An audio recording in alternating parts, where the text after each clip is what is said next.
The origins of Skanda, the Hindu god of war, Vedic and the South. We will start by exploring his development in the north. Then we will see his development in the south. And then we will explore the relationship. For simplicity, Skanda will be used by when we're talking about a Sanskritic version, and Murugan when talking about a South Indian origin version, the birth story of Skanda. In the Mahabharata Aranyaka Parva, we see one of Skanda's birth story. He is the son of Agni. Agni fell in love with the seven sages' wives, the Kartikas, but he knew better than to sleep with another person's wife. He decided to do penance in the forest, but then Svaha, Daksha's daughter, decided to turn into the wives of the Kartikas and mate with Agni 6 times. But he couldn't turn into Arundhati, who was very faithful to Vashishta. He took the fluid of Agni, Svaha put the fluid in the jar in which Skanda develops in six-headed form. The young boy was a very violent child, though he harasses Chitra and Airavata, the two elephants, and then breaks a portion of Mount Sveta and Mount Kailash. Talk about divine madness. In the Shalya Parva, which is a bit later, it's revealed that Shiva's energy, Tejas, was passed to Agni, who couldn't handle it, so he threw that energy fluid into the Ganges. Even the Ganges couldn't bear the Tejas. She casted it into the Himalayas.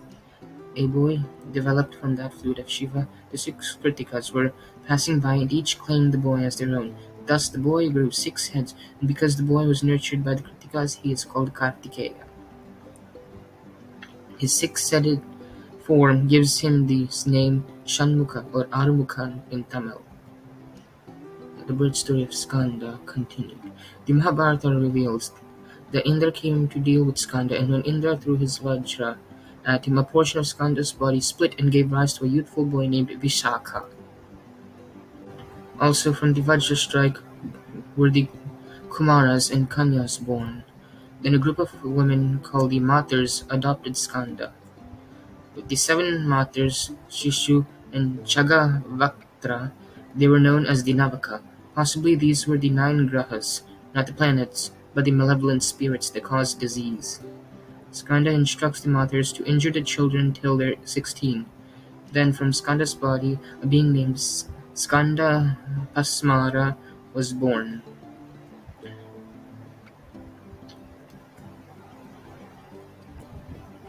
The Grahas. He, Skanda-Pasmara, along with the list of Grahas, become known as the Skanda Grahas. The Mahabharata Aranya Parva, chapter 219, has this amongst its slokas. Markandeya continued, Then a fiery, powerful being came out of the body of Skanda for the purpose of devouring the progeny of mortal beings. He fell down upon the ground, senseless and hungry, and bidden by Skanda, that genius of evil, assumed a terrified form. Skanda Prasmara is the name by which it is known among good Brahmanas. Vinata is called the terrific Shakuni Graha. She who is known as Putana Rakshasi by the learned is the Graha called Putana. That fierce and terrible-looking Rakshasa of a hideous appearance is also called the Pisacha. Sita Putana. That fierce-looking spirit is the cause of abortion in women. Aditi is known by the name of Revati. Her evil spirit is called Raivata. And that terrible Graha also afflicts children. Diti, the mother of the Daityas, is called Muhkamandika, and that terrible creature is fond of the flesh of little children, those male and female children, O Kaurava, who are said to have been begotten by Skanda, are spirits of evil, and they destroy the fetuses of the womb. They, the Kumars, are known as the husbands of those very ladies, and children are seized unawares by these cruel spirits. And O King, Shurabi, who is called the mother of the bovine kind by the wise, is best ridden by the evil spirit Shakuni, who is in company with her, devours children on this earth. And Sarama, the mother of dogs, also habitually kills human beings while still in the womb. She, who is the mother of all trees, has her abode in a Karanja tree. She grants boons and placed countenances and is always favorably disposed towards all creatures. Those persons who desire to have children bow down to her who is seated in the Karanja tree. These 18 evil spirits are fond of meat. Satyabhata Brahmana 6.1.3.10 Thou art Rudra, and because he gave him that name, Agni became such like, for Rudra is Agni, because he cried Rud, therefore he is Rudra. He said, surely I am mightier than that, give me yet a name. The list goes on for a while, but the Kumara was called Sarva, Pashupati, Ugra, Asuni, Baba, Mahan, Deva, Ishana. By the way, 6.1.3.12 Prajapati says to him, thou art Pashupati, and because he gave him that name, the plants became such like. For Pashupati is plants, and when cattle get plants, they then play the master. He said, surely I am mightier than that, give me yet a name. And then the Satapatha Brahmana reveals that these names of Kumara as forms of Agni. These are the 8 forms of Agni. Kumara the boy is the ninth, and that is Agni's threefold state. So this is interesting. The Kumaris are malignant spirits, but the word Kumara is associated with Agni, and in that Agni is Kumara. Agni is associated with Rudra, who later becomes Shiva. The association of Agni and the Kumara and the Kumaras, the spirits associated with the Skanda may have allowed Agni to become the father of Skanda. Due to Agni's association with Shiva, we see Skanda being Shiva's son, but bestowed on Agni for a brief moment. Then Agni and Rudra's youthful energetic attributes must have been passed on to Skanda. Agni is seen as auspicious. After all, the Vedic culture was centered around the fire. Perhaps this aspect of Agni worked in way to Skanda, and Skanda became from a malignant deity into an auspicious deity. The Mahabharata tries to establish a Vedic origin to the deity. We shall later see why so, and why Agni is chosen to be the father of Skanda. The 7th chapter of the Chandogya Upanishad is a conversation between a being called Sanat Kumara, the sage, and Narada. At the end of the 7th chapter of the Chandogya Upanishad, it says this: the venerable Sanat Kumara showed to Narada after his faults had been rubbed out this other side of darkness. They call Sanat Kumara Skanda, Skanda they call him. I need to know how this association came to be to us, but this association might have helped pacify Skanda a bit.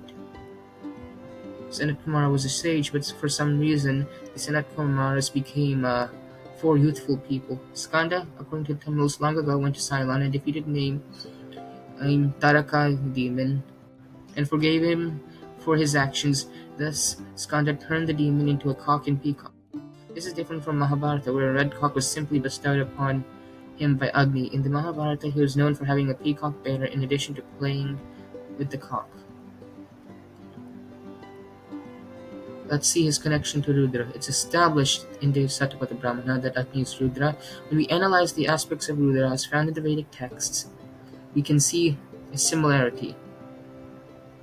Richard Dewey Mann, who I derived some of the knowledge from, has written this: in the Rig Veda, Rudra possesses numerous malevolent characteristics as well as benevolent characteristics. In the earlier Veda, Rudra is the cause of healing and dispenser of medicines, while Rudra is often called upon to heal. In other verses and from the same hymns, he is described as a cause of death. The hymns also make it clear that while all people are subject to Rudra's wrath, the young are frequently singled out as targets of this deity. Due to the malevolent and unpredictable nature of Rudra, he is worshipped out of fear. These seem to tie into Skanda's attributes as a graha, and these associations further sealed Shiva's parentage of Skanda. And because of these malevolent traits, some of Rudra's positive traits might have also diffused Skanda. A lot of Rudra's attributes are actually inherited into Skanda, especially when Rudra is made father of the youthful boy. Shiva's cult has a huge influence into the Skanda cult, as evidenced when Mahabharata 3.219.58 says that one cannot be affected by the grahas if they worship Shiva. Shaivism's growth caused the popularity of Skanda to diminish a bit. One thing to note is that while some of Skanda's attributes are influenced by Rudra, a lot of Skanda's malevolent characteristics are his own from the start. Let's go down south into Tamilakam. The god worshipped by the ancient Tamils and the tribals was Murugan, but elements of the northern Skanda did work its way into the south and shaped Murugan, or Murugan influenced Skanda in the north, or vice versa, but I'm leaning to the north influenced the south narrative. The worship of Skanda/Murugan is more popular in the Dravidian land, that is the South. The Vedas, a tribe of Simhaladvipa, Sri Lanka, worship him as Kandayaka, a spirit. With blood and meat offerings and primitive dances, philosophers meditate on him. Even though Tamil poems do say Skanda was born in the Himalayas, Skanda went to the south and established himself there. But we shall see the origin of Murugan. In the Kanda Purana, the Tamil version of the Skanda-Karttikeya, Shiva created Skanda to destroy the Asuras. Here Murugan is separated from his Sanskrit Skanda version.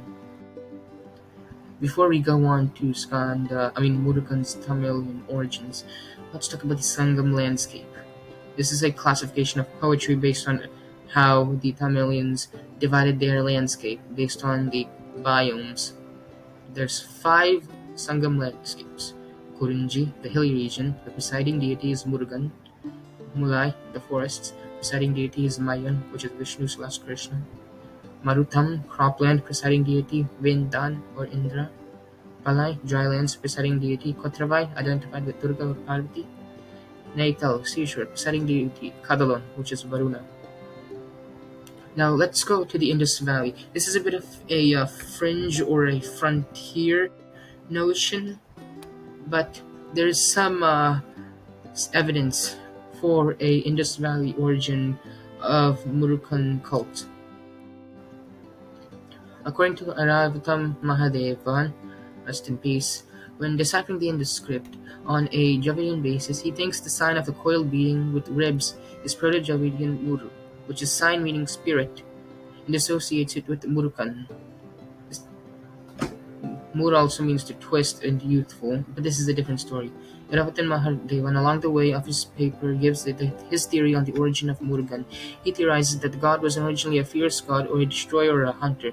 The legends and myths of the deity mixed up in due to the fact that Proto-Dravidian Muru can mean fierce man or to destroy, and shriveled up or twisted, Murugan took on the role of being a spirit. Let's look at Murugan the spirit, from which he originated from.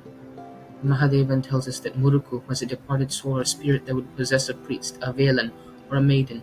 The priest would dance frantically as a result of the possession, and the maiden, when passed, would have her mother call to the Velan, who would dance frantically to appease the spirit and return the maiden to her senses. Murugan's trait as a wrathful killer made him associated with being a whore or a hunter. Murugan, though a non-physical spirit, was said to be red and carry a spear. As a result, the priest, Velan, would wear red clothes and use red flowers. Bloody sacrifices would also be done for Murugan the spirit. Veriyatal and Velan. We're going to look at these terms. The priest is called Velan. He would do a dance called Veriyatal to appease Murugan. The Velan was summoned to solve personal problems and even to predict the outcomes of battle. On the etymology of Velan, this is my theory. Yes, the spear aspect of Murugan is reflected in the spear holding by the priest, but I think that Murugan got his spear because Velan has spear because of his name. If you are to trace Murugan's origin to the Indus Valley or some other culture that gave rise to the Dravidians, we must understand that Tamil veil, meaning spear, is not a word transferable to Proto-Dravidian. However, the Tamil root veil, to sacrifice, is traceable to Proto-Dravidian. In Telugu, a god or a deity is called a Velku, so Velan means a man who sacrifices. But because in Tamil it sounds like veil meaning spear, the Velan becomes one who has a spear, and when Murugan the spirit possesses the Velan, he becomes the Velan, and thus Murugan attains the attribute of bearing a spear. This is my take on the issue, however. But there's another meaning to veil. In Proto-Dravidian, veil refers to a petty chief. The Velis are a class of ancient chiefs, a dynasty if you will. In Tamil, Velalar is a title that refers to military chiefs. In Kuruk, a North Dravidian language, Vela means king, zamindar, or a god. Perhaps due to the similarity of veil, spear, and sacrifice as the word for chief, Murugan became a chief, the divine warrior, if you will. But this is just one theory. I personally will go with the idea that Murugan got his war and warrior aspect from his northern counterpart Skanda. But this might be some influence from the south side into shaping Skanda Murugan. Tamil kings were compared with Skanda in poetries about them. The other explanation I have is that Murugan, being worshipped by tribal hunters, became a hunting deity. The hunting aspect later shifted into a warrior aspect, possibly when hunting tribes rose to power or due to the discussing of Skanda from the north into the southern literature.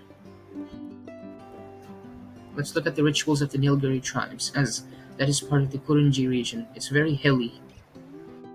Murugan was worshipped in the hilly regions, perhaps the Nilgiris. Let's look at Nilgiri rituals. Nilgiris are mountains, by the way. Let's look at the Arula tribe. When a person is grieving at the loss, the spirit enters a trance to calm them. They do it to a sacrifice to a cock to appease the evil spirits. The Kotas. When people need something, say the location of a milk tree, a diviner is consulted who gets possessed and moves frantically. And in the case of the milk tree, he reveals its location. The Kurumbas. They are said to fear evil spirits that try to possess them. The most feared is Munirvala, who is appropriated with the animal, usually a buffalo, sacrifice. The diviners would practice sorcery around the spirit-centered belief system. Now, is this Graha, which are the malevolent spirits, a Indo-European origin or a Dravidian/local tribal origin? Well, we can look at the medicinal rituals and compare the two. Now, both the Vedic rituals and the traditional tribal medicinal rituals use herbs and mantras, but the Vedic rituals, i.e., the medicinal practices involving Atharva Veda, exclusively use herbs and doesn't use meat offerings. Amulets are involved. Tribal rituals, especially the South Indian rituals, stress on divination a lot. This is either the South Indian tribals or even the Central Indian tribals, or maybe some population of tribals in North India that the Vedic people have contact. Meat offerings are involved as well as frantic dancing, not always common. Sushruta Samhita mentions this on appeasing Skanda-Graha. The physician should bathe in the night and worship the god Skanda for 3 successive nights in the inner quadrangle of the house of the child or at the crossing of roads with the various offerings, garlands of red flower, red flags, red perfumes such as kumkuma, edibles of various kinds, and newly harvested barley, grains, shali rice. A cock should be sacrificed on the occasion to appease his wrath, and bells should be rung for its propitiation. The water should be used for bath, should be consecrated by reciting the Gayatri Mantra, and the sacrificial fire should be duly lit. Liberations. Since the traditional Vedic religions exclusively use plants, the sacrificing of an animal to appease a diseased spirit suggests a non-Vedic origin of the Skanda cult. The likely source is Dravidian culture or some local tribal source for his cult that worked into ways to the Vedic religion. So let's recap. First, we have the tribal religion where there's spirits that cause disease. Some of these tribal beliefs of a spirit that possess people must have given rise to the Indus Valley civilization. In this Indus Valley civilization, the cult of Murugan and Skanda developed and gave rise to the Skanda-Grahas mentioned in Sushruta Samhita. Either it's the Indus Valley or some other tribal practice in the Ganges Valley. Alternatively, tribal beliefs separate but related in that they are Dravidian to the Indus Valley gave rise to the Sanskritic Skanda. In the south, the Murugan belief survived as an offshoot of the tribal religion that gave rise to the Indus Valley civilization, or descended from the Indus Valley civilization itself. Here, the south, the Murugan spirit became Murugan, the war god. Skanda of the north at some point must have merged with Murugan of the south, but when and which direction needs to be known. Again, I favor the north to south version because it seems likely. Let's look at the date of the merge. We should approximate this. Sushruta Samhita deliberately tries to separate Skanda from his Graha origins. While the text was redacted once or twice, the date and medicinal content is old. It dates to the layer of the Brahmanas and the Arambikas, though it was finalized during the same period that the Guptas started to emerge as an empire. We also know that Mahabharata has a complete Skanda story where he is associated with Grahas, but forgets that Skanda was a Graha himself. Only the later Tamil texts incorporate the Sanskritic traditions of Skanda. The Tirumurukarupattai of the post-Sangam era is the earliest evidence of Devasena in a Tamil text. So the merge should have been going on in the 2nd to 4th century AD. The reasons of the merge? Why must Skanda be merged with Murugan? I believe that they're both spirits that would possess people and cause calamities. Both needed to be appeased, usually with cock sacrifices. They're similar that they're able to be merged. They're similar because they're originating from a common culture, Dravidian or tribal culture. Murugan and Skanda may have been independently made into war gods which would merge because of their similarity, One may have impelled the other to become a war god.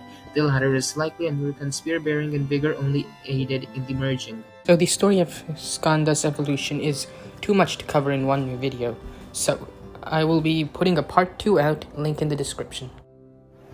Thank you for watching.